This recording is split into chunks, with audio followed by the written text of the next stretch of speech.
Well, the March winds certainly howling today. We began the morning with some cloudiness, and then it slowly began to dissipate more and more. Here was the mid-morning sky picture taken from Kenneth Johnston at Afton. Wintergreen had a 60-mile-per-hour gust peak max around 10 o'clock this morning. Here's a nice shot of a Lenten rose in bloom, and that captured by Jim Carpenter. We are 2 weeks out from the calendar start to spring, which occurs on March the 20th. As far as temperatures, again, it's been a chilly day. 41 at the airport.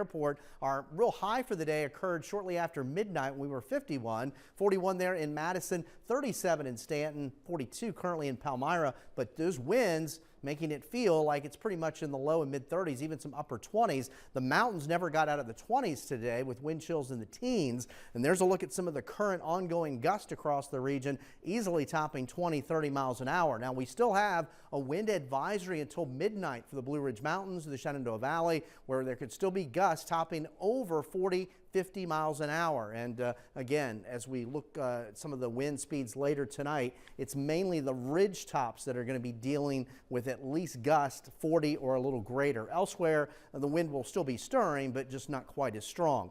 Throughout the course of the day, we had those clouds and then giving way to more sunshine on northwesterly winds. Those northwesterly winds help create lake-enhanced and lake-effect snows. They've had a pretty good dumping of some fresh powder in the Cheat Mountain area of Snowshoe, West Virginia there, and it's been a day with blustery winds as well. Temperature last check was 18 degrees. Temperatures again for tonight in the low and mid 30s with wind chills in the 20s, and then temperatures tomorrow pretty seasonable, mid if not some upper 50s, but it'll be breezy, just not quite as strong as what we dealt with today. Some gusts of 15 to 20 miles an hour. And the weekend, this is the time change weekend as we spring ahead. Temperatures either at or just above average, generally in the mid to upper 50s, both Saturday and Sunday. And the next big thing is next week. We have a warmer outlook, and a matter of fact, we could be looking at May-like levels with temperatures expected to climb well in the 70s, so 15, 20 degrees above our average daytime high,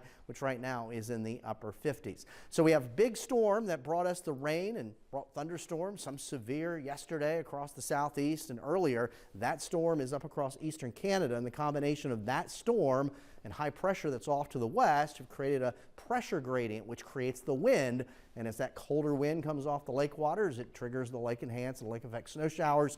That's slowly going to wind down. High pressure moves closer, and the wind speeds will slowly start to come down a bit more. But there's that chillier air mass that's in place. We'll start tomorrow morning pretty much in the low and mid 30s. We'll have partly sunny skies, and then late tomorrow night, we'll have temperatures tomorrow in the mid to upper 50s. Late tomorrow night, a quick moving system could bring a late night or overnight shower. Not pretty impressed with this, but clouds early Saturday will give way to clearing, and we're back in the 50s to near 60 and still a bit breezy.